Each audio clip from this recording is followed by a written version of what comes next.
जब आप इस तरह की आइडियाज सोच रहे हो कागज पर या ब्लैक बोर्ड पर देख रहे हो, तो always look at these fine experimental details.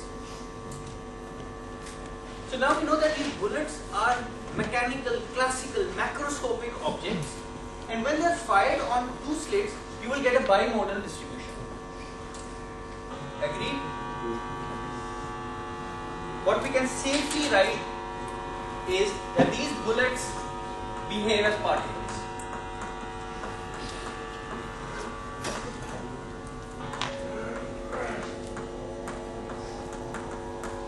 Now these bullets can be replaced by anything particulate. You can have marble beads, you can have any other spherical object, you can have any kind of projectile that we are normally used to think.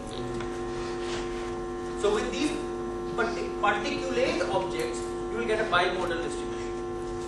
Now let's perform the same experiment and replace this experiment with water waves, for example.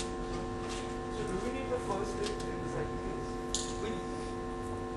We really don't need the first slit if this bullet has a very large angle of incidence, where it showers bullets in a large cone. This is just restricting the cone size of the cone. Okay? So this is one aspect of the experiment. Now let's perform the same experiment with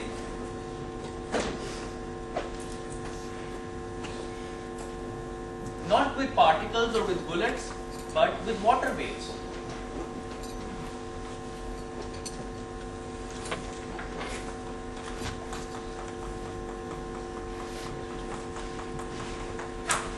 So this is our first slit, S1, S2 and S3.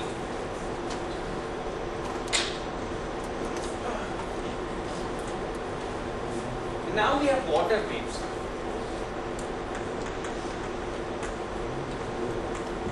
For example, we may perform this experiment inside a ripple tank, a tank of water in which we have an oscillating block or an oscillating source of water waves here, and spherical wave fronts are being produced which emerge from this source in all directions. And at this particular slit, a wavelet emerges.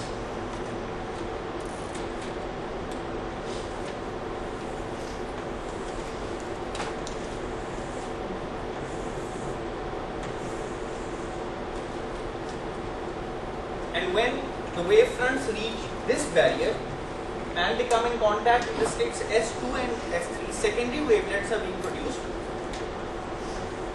From both of these slits independently,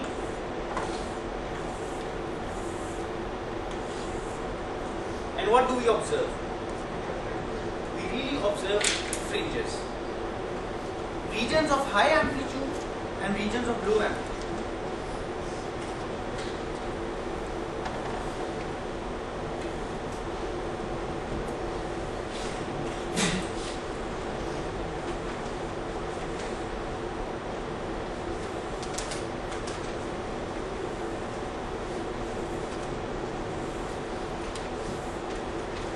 If you have a camera and you can take a high resolution photograph,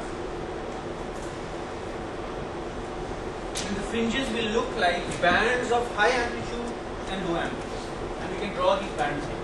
This is a high amplitude band and a low amplitude, and a high amplitude band, a high amplitude band, a high amplitude band, a high amplitude band, and intervening are small amplitude bands.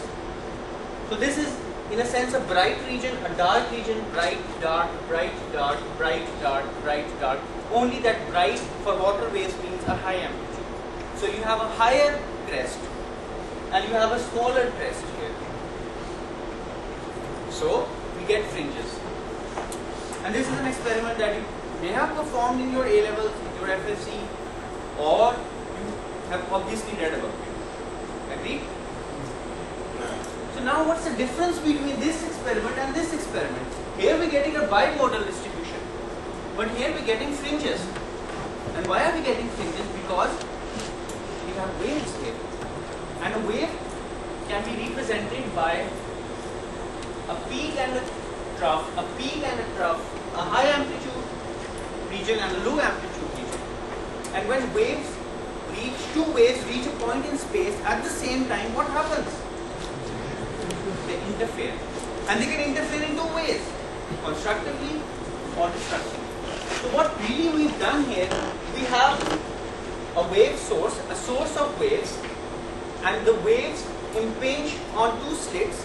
So we get into secondary sources.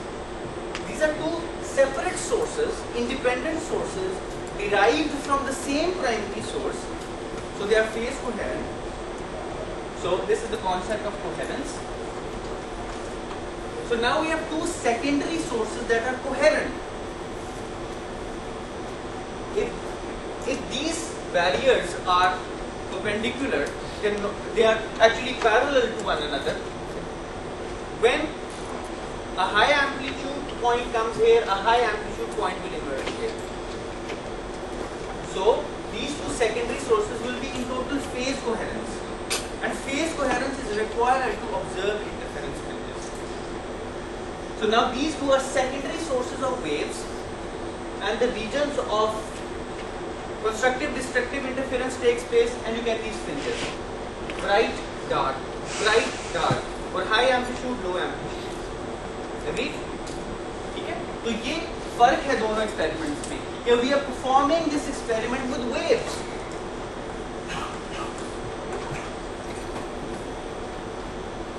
We are performing this experiment with waves, and this enables us to observe the process of interference.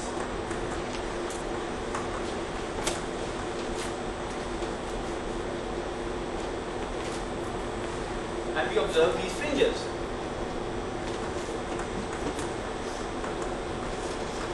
And this is in total contrast with this setup. Here we are performing the experiment with bullets, and we are observing these bimodal distributions. We do not have any interference here. Here, this setup allows us to observe and create interference. So this is the second version of the experiment. Now let's perform a third version.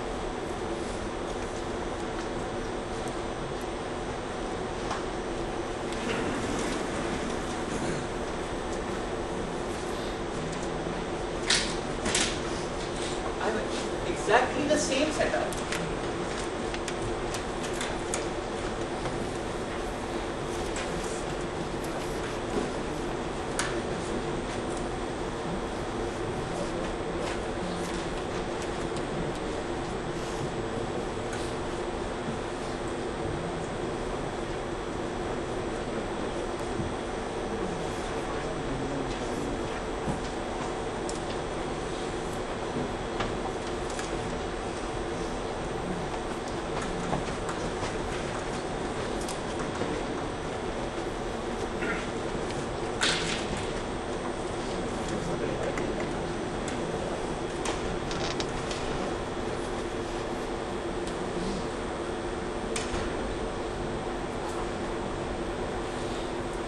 Alright, exactly the same overall setup. Now I want to perform the experiment not with bullets, not with waves, but with electrons. Now I need a stream of electrons that falls onto slit S1. How do I produce electrons? किस electron produce कर सकते हैं? Electron gun कैसे काम करेगी? Thermionic emission. Exactly. That's one very convenient way of producing electrons. So we have a filament which is connected to a power source. Current flows through the filament, it heats up, generates electrons. This is how a glass bulb works with thermionic emission. So now we have a stream of electrons.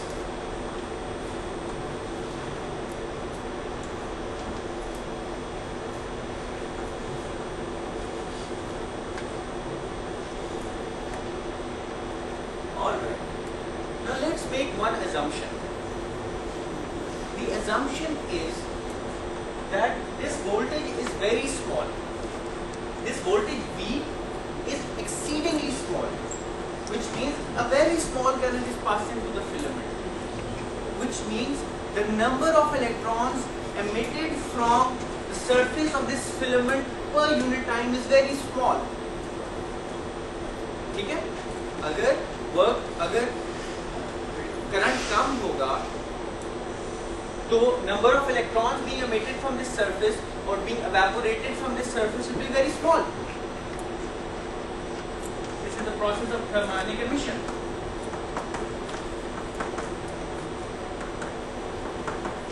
And we assume that this voltage is so small that at any one time there is only one electron inside the entire system.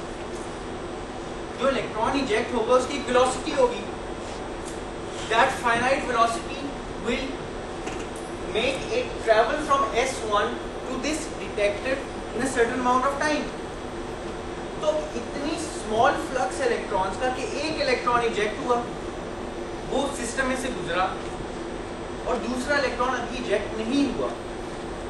There is a certain time lapse. Another electron is ejected. So the rate of thermionic emission is so small that there is only one electron at a time through the system. The flux of electrons is so small. Do you understand this? Okay. So there is only one electron passing through this slit at a time. It's a very important point. One electron at a time.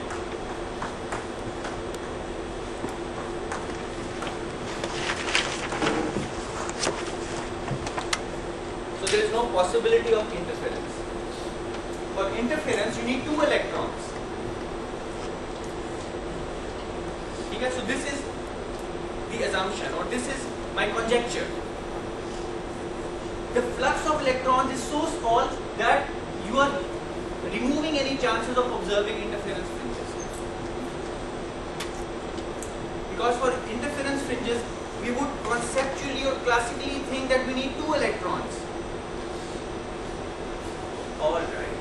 Now the electrons pass through slit S1. Then there is a certain cone of incidence. They pass through S2 and S3 and they fall on the detector. Now what is the detector? What is a suitable detector for electrons? A fluorescent screen. Excellent. Or a phosphorescent screen. That is how TV works. An electron gun falls onto the screen which has this phosphor coating, and the electron excites the atoms on the screen and they eject light. That is how the screen of the CRO, of the cathode ray oscilloscope works. So you can have a suitable detector for the electrons. Now you perform the experiment such that you place the detector, you position the detector at a fixed value of Z for a certain amount of time, and you count the number of electrons per unit time at a fixed Z,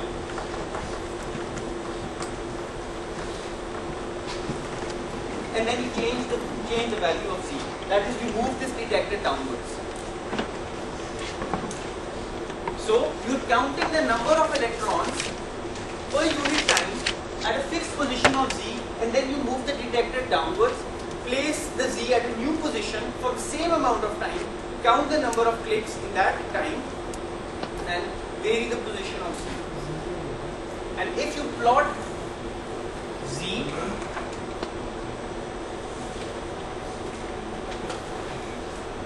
versus the electron count, what do you expect? What do you expect? A bimodal distribution?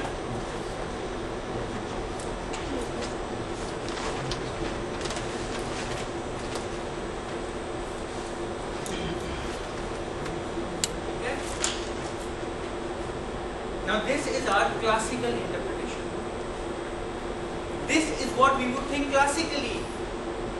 But you perform this experiment in the laboratory, you will not observe a bimodal distribution. What you will observe instead are interference fringes.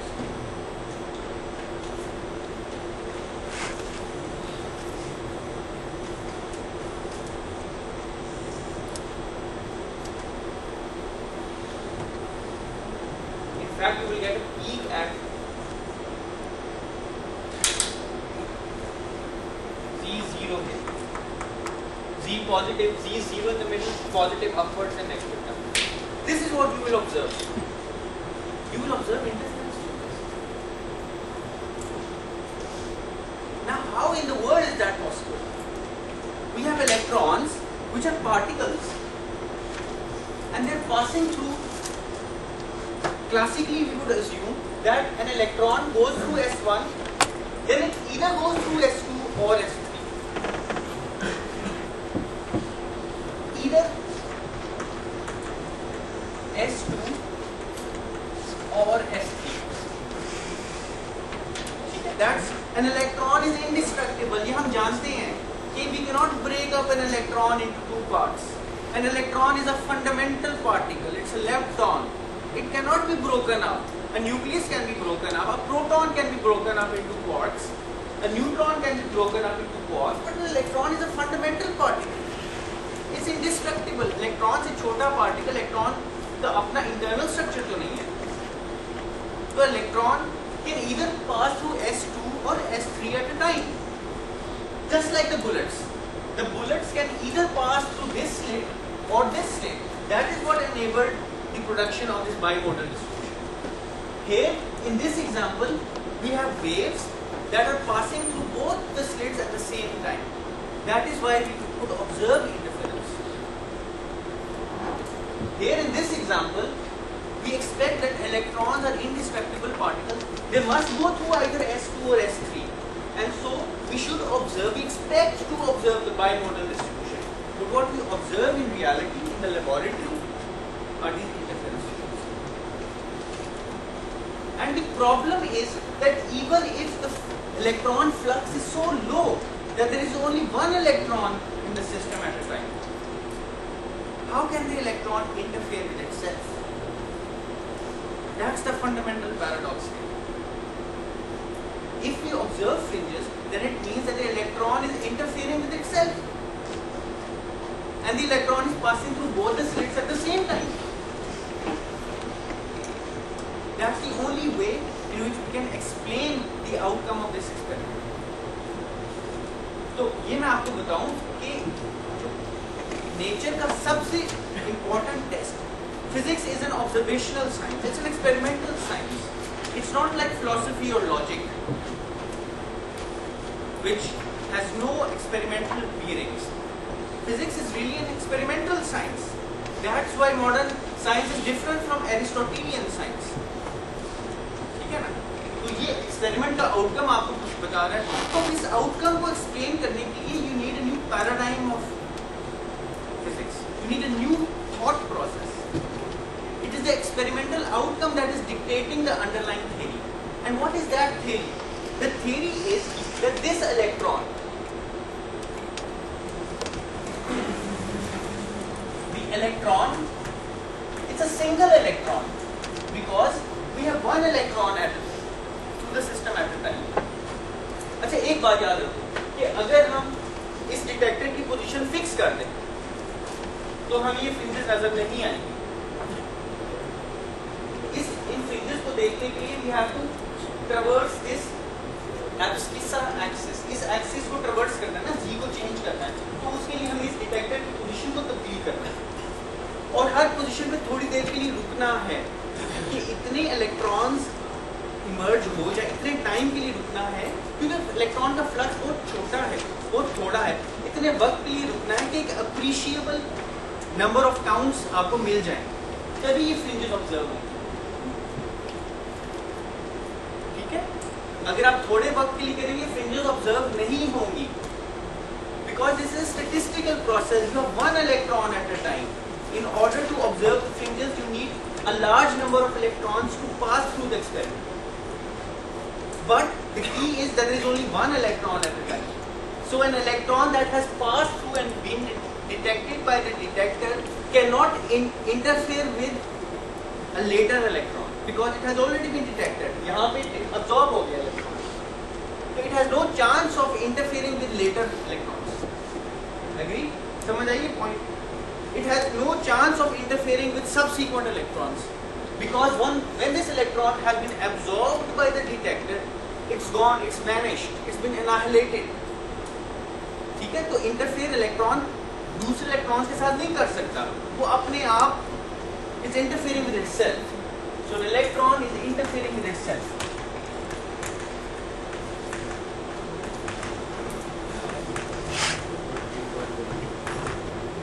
इसको देखने का एक और अंदाज, the electron is passing through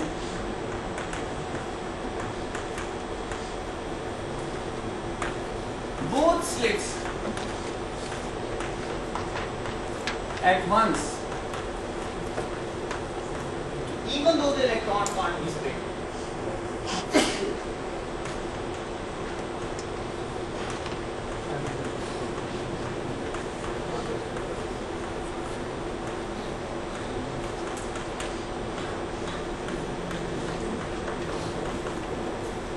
And the only way to describe this is to join these two statements in one new statement, that a single electron is behaving like a wave. Even a single electron is behaving like a wave. Remember, what dictates your understanding? It is dictated by the outcome of the experiment. There is nothing holier than the outcome of the experiment. The outcome of the experiment sets the rules of the game. Because that is what is defining everything. And the mathematics has to follow. The theory has to follow. So the only way in which these experiments in which these statements make sense is that even a single electron is behaving like a wave. And that is how it can interfere with itself.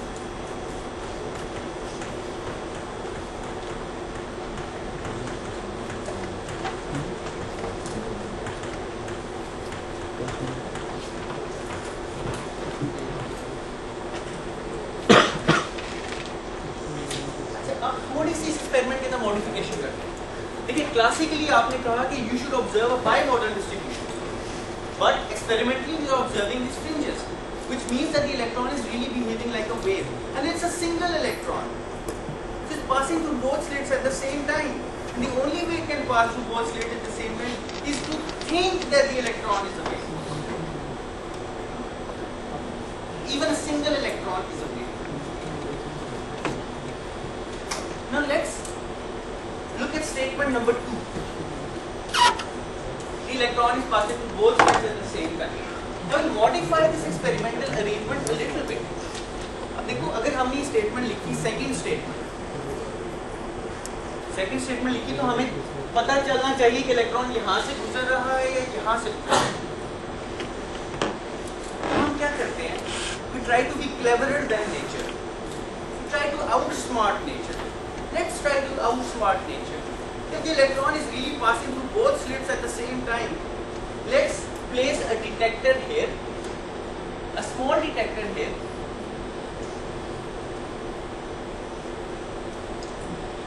and a small detector here. We're performing this thought experiment. ठीक है, एक detector यहाँ रखा D1, एक detector यहाँ रखा D2, और ये ऐसे डिटेक्टर हैं कि इलेक्ट्रॉन से कुछ एनर्जी ले लेते हैं, उसको कंप्लीटली एब्जॉर्ब नहीं करते इलेक्ट्रॉन से, कुछ एनर्जी ले लेते हैं और फॉस्फोर करते हैं, ग्लो करते हैं। ठीक है, कुछ एनर्जी ले लेते हैं इलेक्ट्रॉन से, ग्लो करते हैं। ठीक है, remember this word phosphor, phosphor. There is phosphorescence and there is fluorescence. इन दोनों में क्या फर्क होता है? आप बताइए, बता सकते हैं what's the difference between phosphorescence and fluorescence? An electron strikes on a fluorescent center, it shines, illuminates and shuts off. When electron falls on a phosphorescent center, the glow remains for a longer period of time.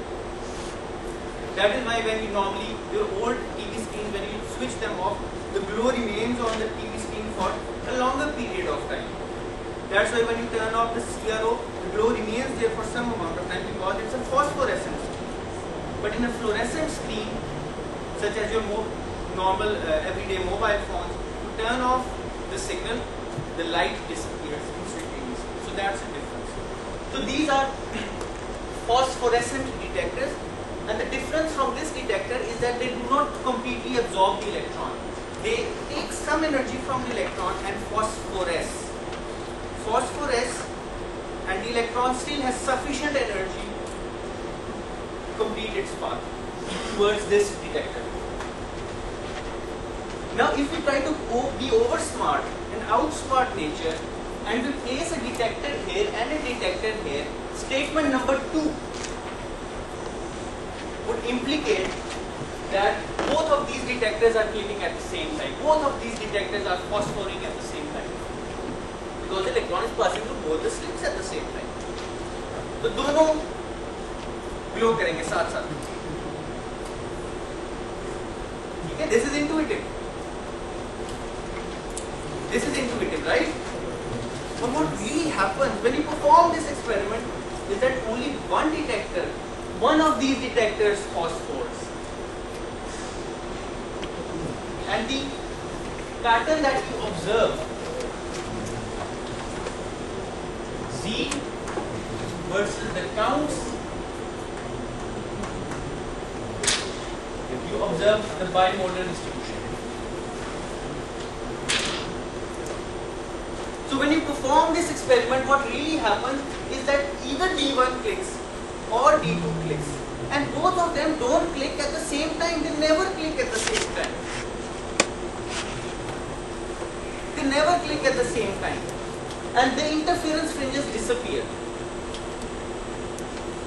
and you get this bimodal distribution again.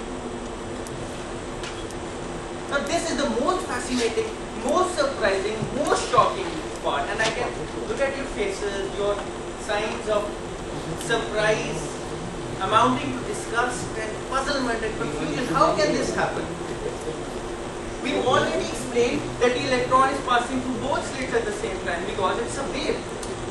But now when you actually try to find out, when you try to do a which way experiment, हम देखना चाह रहे हैं ना कि कौन सा रास्ता इख्तियार कर रहा है electron.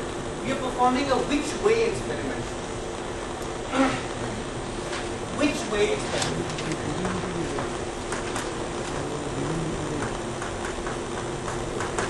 So when we perform the which way experiment, the interference fringes disappear, and the electron is no longer behaving like a wave. It is passing through either slit S1 or slit S2.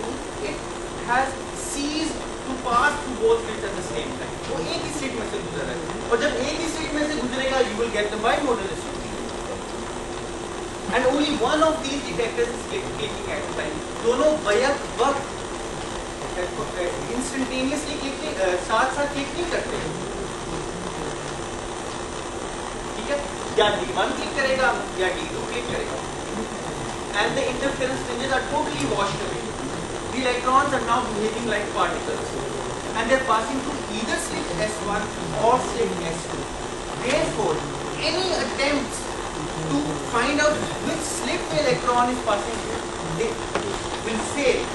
You cannot determine which way the electron is passing through. But this experiment, when you are not making an observation here, जब ये detectors मौजूद नहीं थे और आप सिर्फ इस detector की आउटकम देख रहे थे, तो you would say that the electron would actually pass through both slits at the same time. But when you want to test this, the interference fringes disappear.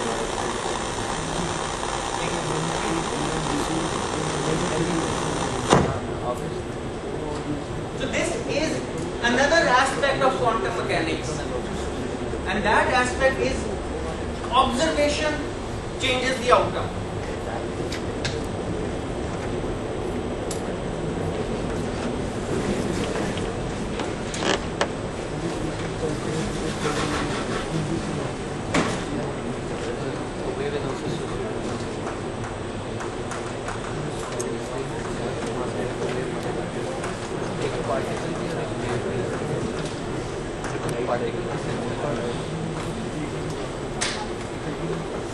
So when you were not obtaining any which way information, you would say that the electron was actually passing through both slits at the same time.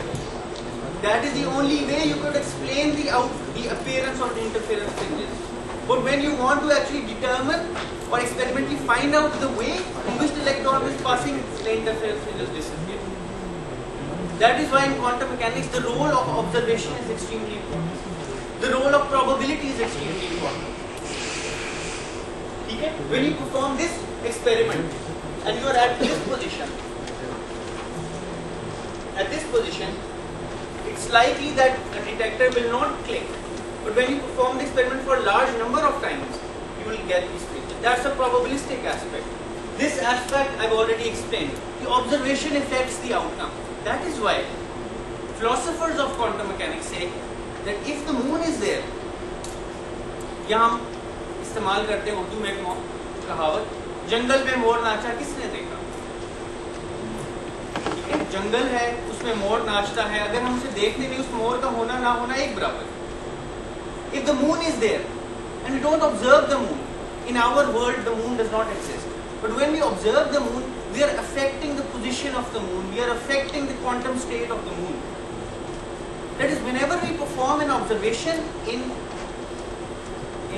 the real sense of the word, we are affecting the system. We are changing the outcome of the experiment. That is why the role of the observer is very important. And that is why quantum mechanics has a lot of philosophical interpretation, a lot of philosophical underpinnings. So this one experiment covers a wide variety of aspects, a very large variety of aspects. We make small changes to this experiment. We can do a single slit interference experiment. We still see interference fringes. We can perform this experiment with neutrons, with protons, with electrons, with photons. And now we can also perform these experiments with bacteria. Really, there are experiments that have been done with bacteria. So bacteria are fired through this system, and you get interference fringes with bacteria. So bacteria is also a quantum mechanical particle. You can perform this experiment with buckyballs. Carbon-60, it's a large molecule. You perform it with buckyballs, you get these interference fringes. So quantum mechanics generally works with small objects.